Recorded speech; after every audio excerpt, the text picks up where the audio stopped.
Hello, everyone. I'm Claire Brooks, if you don't know me, co-president of Sisterhood. And we're delighted that we have so many participants tonight, that you're joining us and learning how to make empanadas. Not only are we going to learn to cook empanadas, but you're actually going to enter another society. When you learn about the food, you learn about the customs and how people live in other countries. And we're going to learn a little bit about Argentina. So Susana and Linda Hayon, that may be a familiar name because she's Rabbi Hayon's mother. They've gone through great pains to help us on our way to make a delicious meal. They did everything but cook the prep for us. So without further ado, I'd like to present Susana and Linda Hayon. Thank you so much, Claire, and welcome to Sisterhood members and friends to our first program of 2021. The programming committee wanted to start the year with good cheers to everyone, and we wanted to renew the bond of sisterhood by cooking and sharing a meal together, even if it is virtually. Uh, During the session, if you have any questions, I will appreciate if you put them in the chat, and I will be checking that periodically. And at the end, we're going to have a question answer session. We have many treats for you today, and one of them is our guest, Linda Hayon, a creative and talented artist, published author, and sisterhood member that is guiding us into this culinary adventure that we're getting in today. Linda moved to Houston from Albuquerque about a year and a half ago to be closer to family. And of course, like most of us can see anyone anyway now. But while living in Albuquerque, Linda and a friend traveled to Buenos Aires, Argentina, which happens to be my hometown. While in Argentina, they enjoy many empanadas from neighborhood shops, from carry-out businesses and restaurants.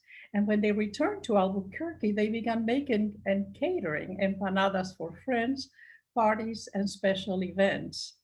Soon their business, Nada But Empanadas, was born. They maintained it for about 4 years, and they made 20 different kinds, which are in the book, of sweet and savory empanadas for takeout. Uh, Linda co-authored the book on empanadas and still enjoys making them for family, friends, and for all of you today.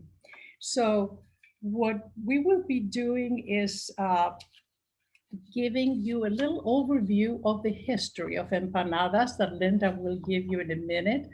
And this is a very popular finger food that has a very long and ancient history too. And we hope that it will become part of your repertoire. We would like for Linda to give us some insight into how she came about and the history behind it.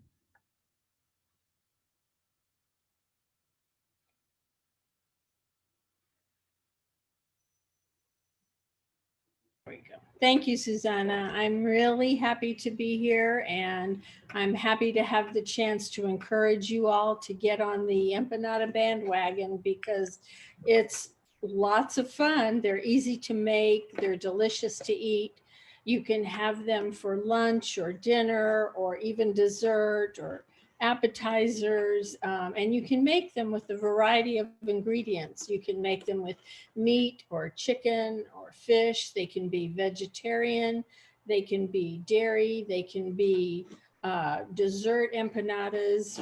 I have even made vegan empanadas, which is an interesting challenge, but there's a huge variety of ways to enjoy empanadas.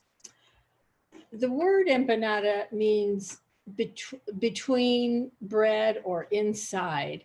And they probably originated in Spain centuries ago, although there's some notes that it could have originated in 700 CE in Algeria. But the main beginnings of empanadas were in Spain, probably Asturias and Galicia. And this started around the year 1200, especially after Columbus's voyage. He brought the Spanish brought Christianity and the Spanish language and empanadas to South and Central America. And from there, it made its way to many, many other countries. And you can find empanadas in every corner of Latin America and Mexico. And each country or province makes their own versions. As a matter of fact, Susana and I had a little, not really an argument, but a debate about, I usually put raisins in them. She does not. So each family, each region, sometimes each neighborhood has their own version of empanadas. And they use their own local ingredients or cooking methods or flavors. And there are many partisan but friendly disputes over who makes the best empanadas, sometimes even within families. It's sort of like the New York versus Chicago pizza debate. And really, empanadas are like pizza in South America. Just like you order a pizza, you order empanadas for parties or for dinners or lunch. And if you consider it, nearly every country and culture has its version of empanadas, whether they're fried or baked, filled with savory or sweet fillings. They can be different shapes and sizes. And I'm sure you can think of more, but the ones that come to my mind are, in the US, we call them hand pies or turnovers. In Italy, you have calzone. In the UK, Cornish pasties. In Jamaica, they call them beef patties. In Australia, they're called beef pies. In Lebanon and Syria, they're called fatay. In Israel, you have the barekas, which are delicious. In Greece, spanakopita. In Russia or Poland, pierogi. East Indian, you have samosas. In Brazil, you have pasteles. In Colombia, arepas, and El Salvador, pupusas. And then there's, variations like dumplings or wontons or knishes, all kinds of foods that are basically a delicious filling encased in some kind of pastry or dough that makes it sort of portable and easy to eat, and no silverware needed. So they're great. I hope you'll follow along and make empanadas tonight or sometime soon. They're easy to make, especially if you get the frozen empanada dough discs that are available at HEB and other places. And I look forward to walking you through this tonight with Susana, and I'm really glad you joined us. Thank you. Thank you so much, Linda. And this is a perfect time for you to be sure that you start the oven to 375, and we will show you a short video about 7 minutes long. And then after that, we will go and do hands-on. I will be open on the chat for questions, and I tell you, it is something that grows on you, and it just takes a little touch to get to the point that you know how you like the filling to be, and you can change it, based on experience. So we hope that this is the first but not the last time that you cook them. And with not much more to say at this point, I would like for you to see the video, and then we'll be back with you and cheer you all along.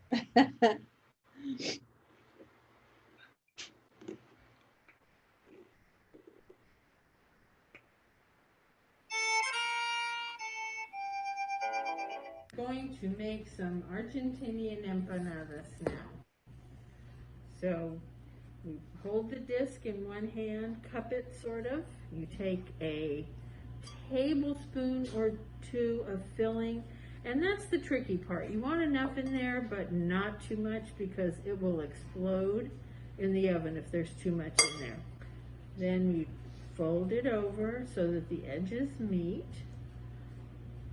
And you might have to tuck filling in as you go along, but you want those edges to be pinched close and tightly. And you can even put it down on your work surface and press the edges together really well. And then you have this, and then you start the repulgue. And I always felt that it was like turning a key in a lock, sort of this motion, which helped me do it. Fold, press, fold, press. You just go along the whole edge, folding the other underside over and pressing it down with your thumb. Takes a little practice, but once you get the hang of it, it goes very quickly until you get to the very end. There you go. And if that seems a little daunting, you can always do an easier closure with a fork.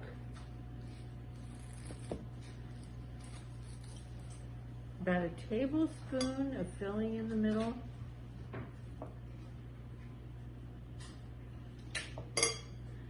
Close the edges. This one may have a little bit too much filling, but we're going to make it work.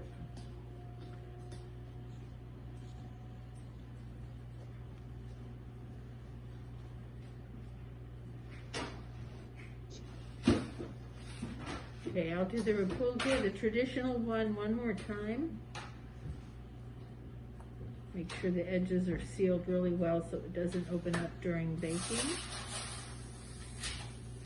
Okay, start at one edge, over and press, over and press, from the underside over and press, over and press, over and press, working your way all the way down, like turning a key in the lock.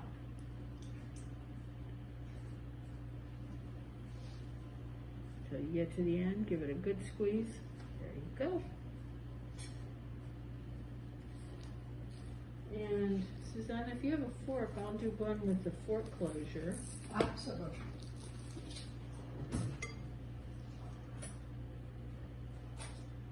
And this is probably the easiest because it's often how you decorate the edge of a pie or a turnover, which these basically are.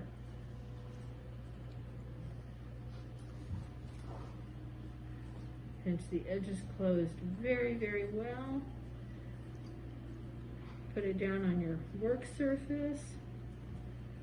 Then just take a fork, just like you would on the edge of a pie or a turnover or puff pastry.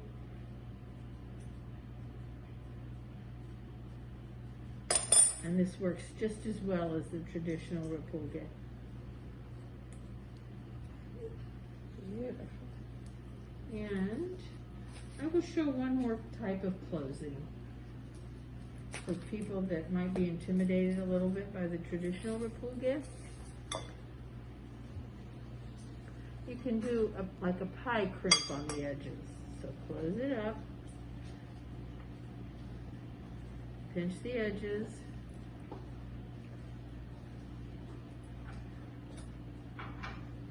get it on the work surface, flattened. And then just like you would do on a pie, pinch it closed, pinch it. And this is really just decorative. You probably don't have to do anything fancy, maybe the fork to make sure it stays closed, but that's just a simple closing. I'll show you one more. It's a little bit whimsical, but I like it a lot.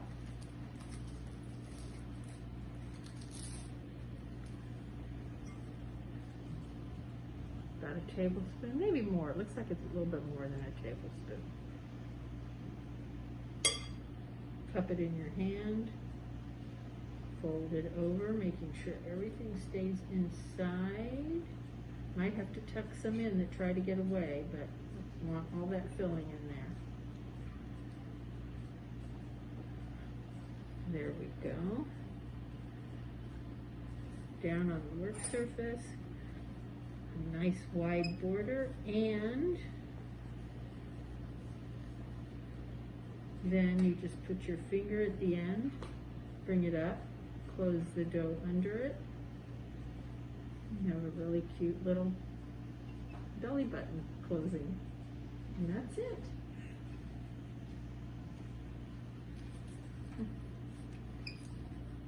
The end. And after the empanadas are filled and assembled and crimped and on your baking tray with parchment paper, you want to go over them with an egg wash, which is just an egg beaten with a spoonful of water. And this makes them bake up golden brown and shiny and very beautiful when they come out of the oven.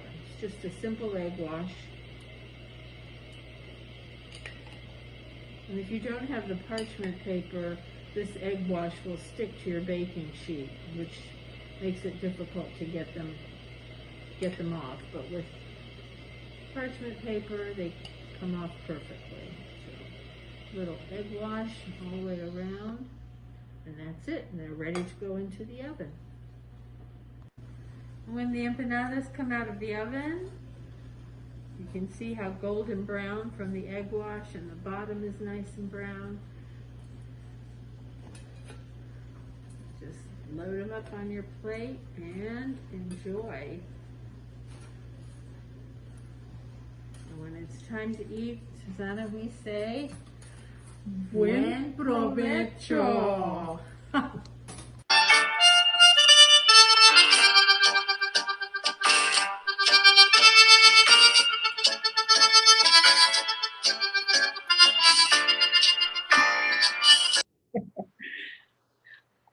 Well, thank you. And now that we are ready to give it a try, so we're going to say, like they say in the British baking show, time, get set, and go. And we will be around, and we want to see what you're doing. So if you have questions, I will check that on the chat.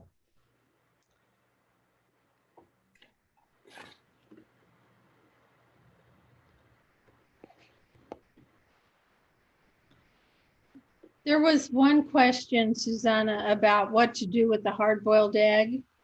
Yes. And that you chop up and you add it to your meat mixture just before assembling the empanadas. If you mix it in too soon, like before you refrigerate it, it gets mushy and it's sort of, the quality of the egg decreases. So you just mix in the chopped egg just before you're ready to assemble the empanadas. And do it lightly so that you can see the pieces of egg. They should be visible. Right. Also, there is a question to egg wash on the bottom, never, because it will stick to everything. It's just on the top, so it gives them the shiny and brown look that makes them so appetizing. And there's another question about freezing, and that's a very good question. But one of the reasons why these are so great is because they freeze beautifully. I would recommend making the filling, assembling the empanadas, closing them, egg washing them, and then freeze them on a single layer in the freezer. And when they're frozen, then you can put them in Ziploc bags, stick them in the freezer. And if you want to make 3 for lunch, you just pull out the bag, put 3 on your baking tray. I would recommend you egg wash them one more time. It makes them really nice and brown and shiny, and then they can go right in the oven, and just give them an extra 5 or 10 minutes maybe than the recipe calls for, since you're baking them from a frozen state. Susana, have you frozen them other ways? No, most of the times I do, but I never have that much leftovers, but I have frozen them even when they are cooked. You can, the leftovers, you can freeze them already cooked, but when you're going to use them, you have to put them back in the oven. Never use a microwave to you know, to warm them up or anything. They have to always be in the oven to cook. Linda, there is a question about how much space between them in the sheet. Yes, you don't need much space. You really don't. They don't spread, so they won't stick to each other. You know, just, I don't know, half an inch maybe or an inch. They do not need to be spread far apart. Another question from Lisa. The temperature to cook is ideally about 375, and you don't vent them at all. You don't make poking holes like you do in a pie. No, never. Just the way they are, that's the way that they go. Uh, Linda, there is a question about scallions in the mixture. I think those are optional because you do have onions in the meat mixture and the picadillo. So I like adding scallions because I like the bright green color in the meat mixture, but they could be optional. I think they were listed in the directions, but not in the ingredients, and I think that might have caused some confusion, but they can be optional. Uh, I'm looking at the gallery view and I want to see those cooking, and it looks like everybody's very busy.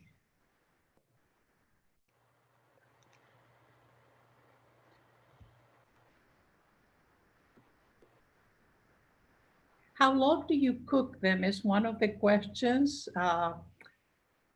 I would say 10 to 12 minutes because it depends on the oven. Some are hotter than others, but you have to literally, I will say no less than 10, and sometimes it will be as long as 15. You have to look at them and they have to be golden brown on the top and brown on the bottom. And if you're baking them frozen, they will take a little bit longer than that, an extra 5 or 10 minutes. But the best way is just to look at them. You know, when they're golden brown, they're ready to go.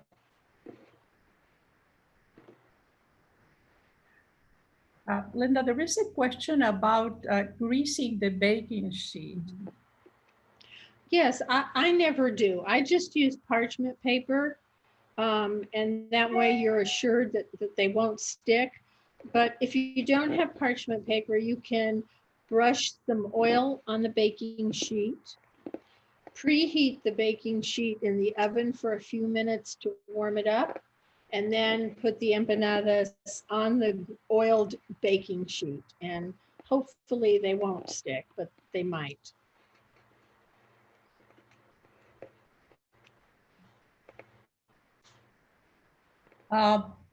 There is a question about traditional sauces to accompany the empanadas. I'll let you talk about that one, Susana. We talked about chimichurri and whether that was traditional or not. You know, like Linda says, it is something almost like a family tradition. You learn from how your family cooked. My family never used anything like sauces, but when you go to some empanada places here or somewhere else, they have different sauces, and one of them is called chimichurri, which we also use that to for meats, which is basically lots of garlic and parsley and olive oil and some red pepper flakes, depending on how hot you like them. And the interesting thing is that you can make that and keep it in the refrigerator for a long time. It's great on chicken. It's great with, you know, if you like to dip the empanadas, and it's great on meats. So Linda has that in her book, and if you're interested in chimichurri, we can send you a basic recipe, and then you create Yes. your own. It's almost like the same thing that you use in the Italian restaurants to dip your bread. Yes.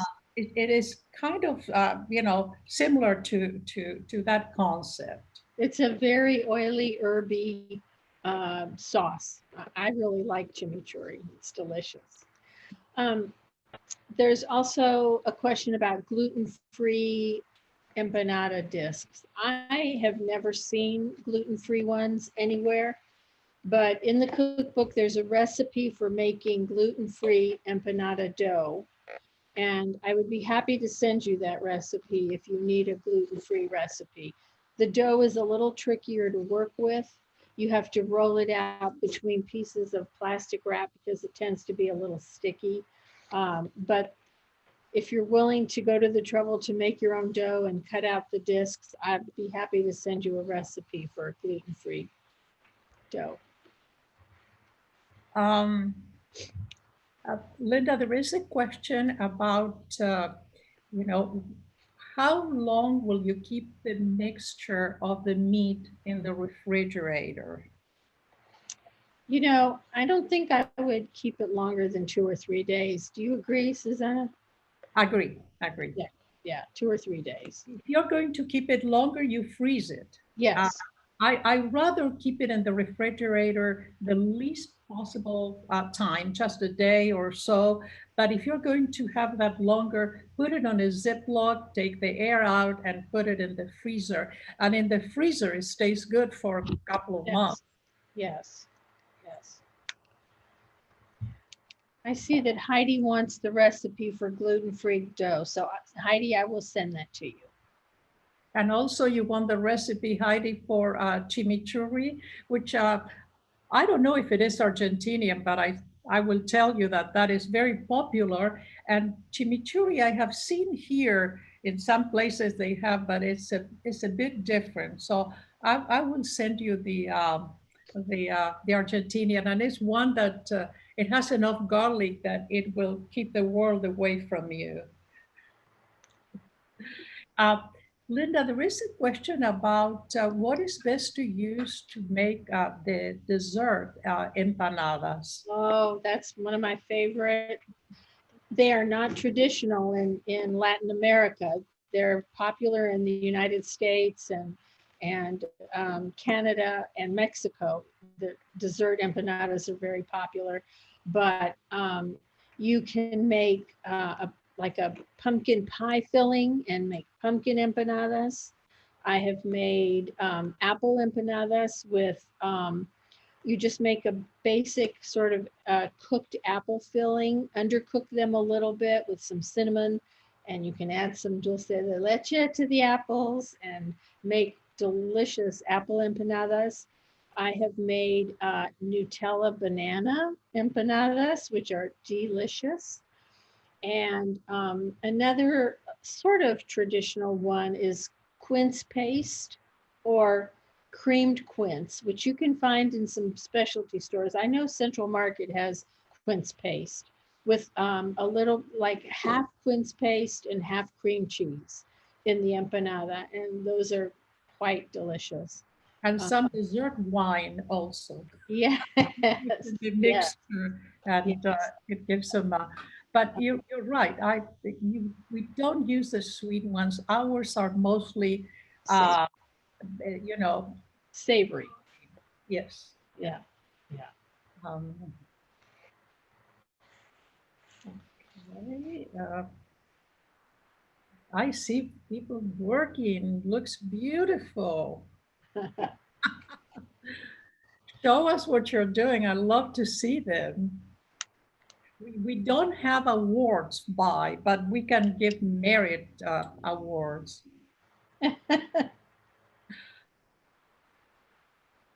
You know, the beauty of that is like any other thing. This is a family thing. You all get in the kitchen and one will, you know, will help close them and somebody else will help cooking them. And, you know, it is kind of like a fun type of event. And a lot of the times, you know, the big celebrations are huge barbecues. So the empanadas will be like the appetizer while the meat is being cooked. Now, I have to tell you that when I moved to the States 55 years ago plus, nothing of this was here. And everybody asked me, what do you eat in Argentina? And I says, well, you know, barbecue and empanadas. Oh, we'd love to try that. So I have to learn to make them by, you know, from scratch. And it is an all day affair because to making the dough is quite involved.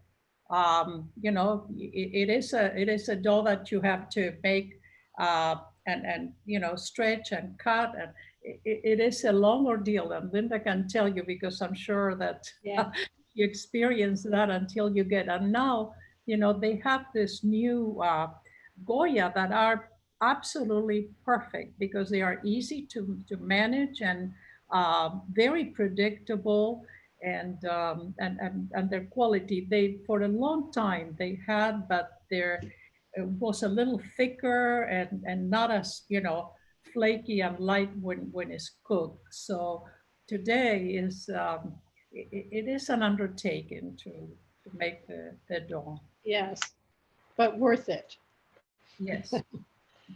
There's a question about, They're family projects, so you know, when you all get together, this is a lovely activity. And I'm sure traditionally, you know, like when you do other you know, meals. there's a question about where you can buy ready-made empanadas in town. I know that on 59, right near me, near 59 and Buffalo Speedway, there's the Empanada Factory. They have some really good ones. And Susana, you know another place, don't you? Um, Basically, I think that the place that the Empanada Factory is the best in quality and the variety. They have the sweet ones too. Yes. And other places you know, that I have tried in the past, I can't tell you that I was impressed by it. I think this is still pretty much the standard. And also they have an Argentinian cafe, which is Hidalgo and um, Sage. And they are the same owners of the cafe that the people that you know, they have the empanada factory. So it's the same empanada you can get at the cafe that you buy. In the factory, you have to buy them, I think, by the dozen, and you I can don't, buy yeah, I don't think so. you can buy them individually. Yes. And also there's another location in the Galleria, apparently, which I wasn't aware of, but that's good to know. Yes. Um, I'm sorry, I'm just really tuning in because I was in another meeting. I was just kind of watching the technique of closing them. But what is the temperature and the amount of time that we cook them for?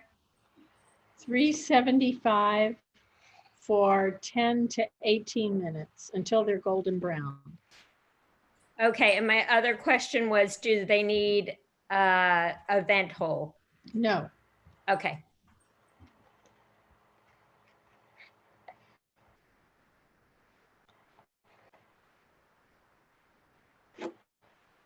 There's another comment that says that there's a Colombian empanaderia called Marini's. Oh, that's right. I remember hearing about that on Hillcroft near Richmond.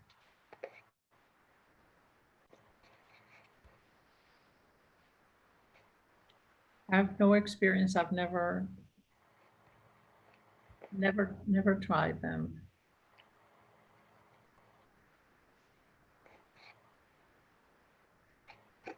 There was a question, Mike asked a question about good side dishes for empanadas.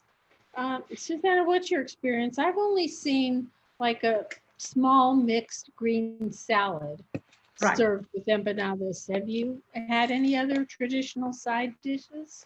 No, no, no, usually, as I say, because sometimes they are the appetizer to a big meal that is multiple hours, you know, the meal may take 2 or 3 hours to cook. So you eat the empanadas then, and but Ooh, salad I is see. Yeah, I see a beautiful one. Somebody just showed us. That is beautiful, Dick. Beautiful.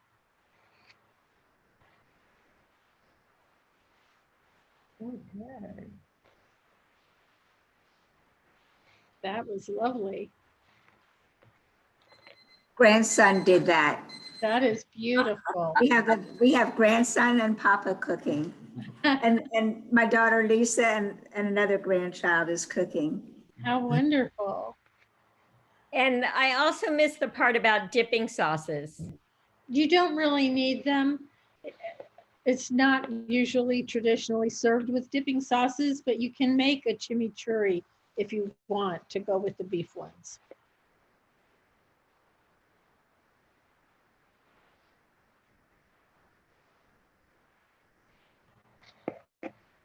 There was a question about making chimichurri and if it's better with parsley or cilantro or both. I think it's a personal choice. I like it with parsley better, but it's really a personal choice. I do too. I've never made them with cilantro, but the cilantro has a very powerful, flavor, which the Italian parsley is the one we use, which is the big Yes, flat one, the flat leaf. because it's very mild and it blends very well with everything else.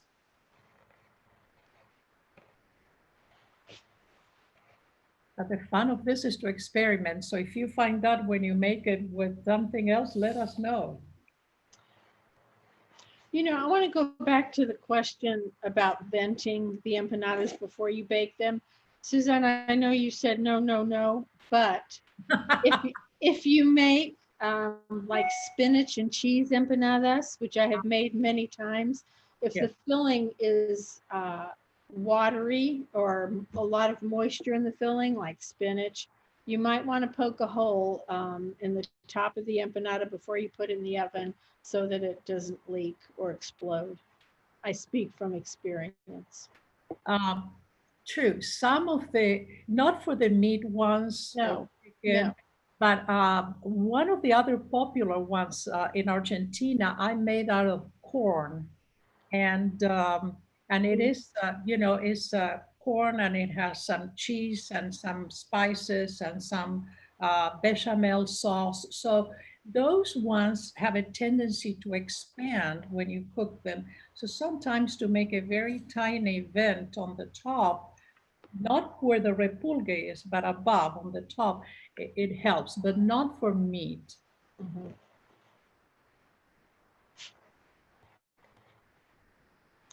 And I just want to mention how many interesting and varied fillings you can experiment with. You can do caramelized onion, which is delicious. You can do figs and goat cheese, make a delicious empanada. Tuna or salmon, make really good ones. Humita, which is the corn that Susana was talking about. I've made empanadas with ratatouille inside, so eggplant and peppers and onions and zucchini. I've made mushroom ones, and I've even made scrambled eggs and cheese empanadas, sort of my version of the breakfast empanada, and they're also very good. So almost anything can go inside an empanada. Yes. We also, in Argentina, use the empanada meat, and we put it like in a large oven safe thing, and then cover it with a mixture of a special made mashed potatoes that has also some eggs, and so you have a very thick mashed potato, and you put it thinly on top, so it acts almost like a crust.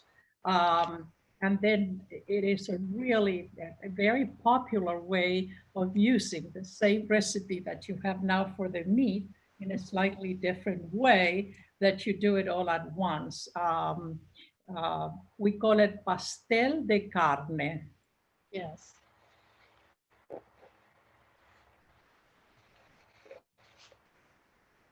I want to take a minute to say hello to my sister that has joined us from Austin. Oh. Survived the snow yesterday, and say that She's a perfect, her specialty is to taste the meat and say it's okay to cook.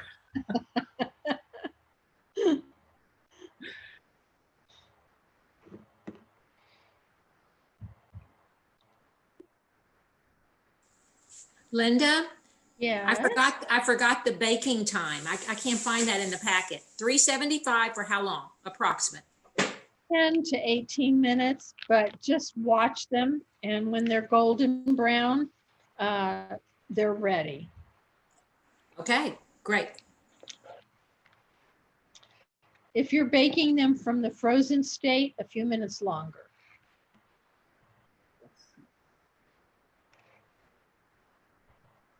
Actually, the secret is that the dough has to cook because the meat is already cooked. Right. So you have to look at the outside, and when the outside is done, it's done. Yes.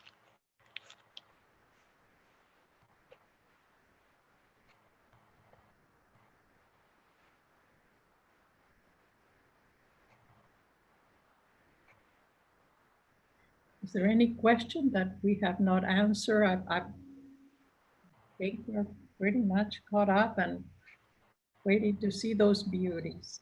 Yes. I got on late. Is there any way I can have the recipe emailed to me, please? Or are you not giving the recipe out, or? We already sent the recipe. I'm sorry, I saw the demonstration except for the first 5 minutes. If you contact me, I'll send you a PowerPoint that has both the recipe and it shows you how to prepare the meat. But we sent that last week. So contact me and I'll send it to you.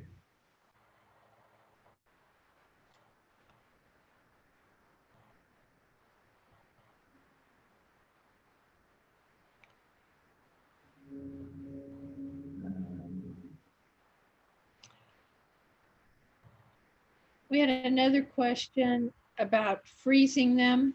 And yes, they are just as good if you bake them from a frozen state. And when I had my empanada business, we just kept them frozen. And people would pick them up frozen by the dozen and take them home, put them in their freezer, and then just store them in Ziploc bags. And when they were ready for empanadas, just take them out, put them on parchment paper on a baking sheet, one more egg wash for good measure, and into the oven. And you can have empanadas in 15 or 20 minutes. So yes, they freeze beautifully. For freezing, do you freeze them raw on a cookie sheet and then put them in a bag? Yes, you freeze them raw on a cookie sheet.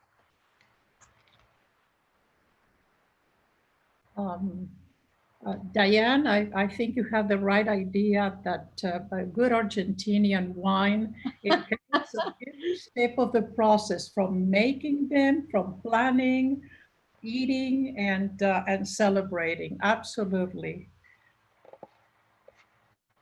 There's a question about someone who has an air pocket in the empanada. That could be that you didn't put quite enough filling in. There shouldn't be an air pocket, but you might be able to press it out.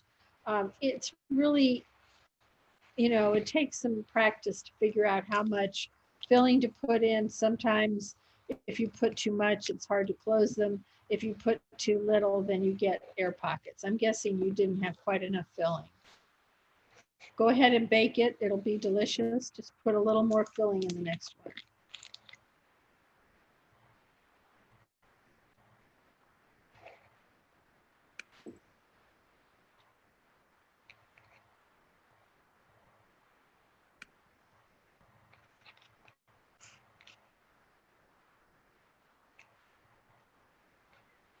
Susana, have you ever frozen them already baked and then reheated them? Yes, I have done that. I have a granddaughter that likes to eat empanadas. So I usually, when I make 50 or 60. And then we have the ones we eat, and once they're cooked, we do the same thing. We put them in a sheet and freeze them, and then we put them in bags. And it's the same thing. When you take them, you have to bake them in the oven. Never use a microwave because it absolutely kills the dough. That you can do them once that they are cooked too. And they do very well. They still have the flavor, and the appearance is very good too. Jason reminds us that he will have this on YouTube tomorrow, and that will be shared. So for those of you that want to see that one more time, there will be an opportunity. You're going to see us eat them. I want to see. That's what we are waiting for. We want to see your expression when you eat them. Be careful that they are sometimes very hot inside. Yes. Lisa, they look very good. Wow. She's doing her happy empanada dance. I think she likes them.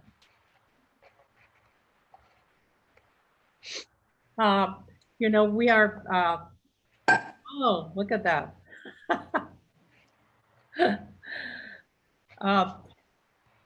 I think that we are, at a point almost that as soon as if you don't have any more questions, we want to say thank you for joining us. And I'd like for Carol Sue to make a comment if she's not eating right now. No, I'm not eating yet, but I'm very excited. And Susana and Linda, thank you so much. We have been so excited about this. It's wonderful. I know you worked so hard on this, and it's wonderful. Thank you very, very much for bringing us to Argentina today. And since we can't travel, at least we were able to travel there. I'd like to tell you that my daughter, I hope she's still on, is in Atlanta watching. Hi, Jill. Nice. I haven't seen you in a year, but hi, Jill. Anyway, she's going to make them for her family. So thank you both for a wonderful evening. We all appreciate it. My pleasure. Well, you're very welcome. We enjoyed doing it. And to give you a taste of Argentina, you can look at the background, and this is Jujuy, which is a northern province in the Andes, very close to Bolivia. And this was the southern point of the Inca Empire. Beautiful mountains, and it was a delight to be with all of you today. And I will send to Paulette the recipe. And if you have any questions, you can send them our way. Enjoy the rest of the evening. And Linda, as always, thank you. And Pleasure. with the next time we cook empanadas, as we promised, we will take you some. Thank you very much to you all, and good night. Awesome. It was Many great. thanks. Wonderful. Happy. Great. Bye. Bye.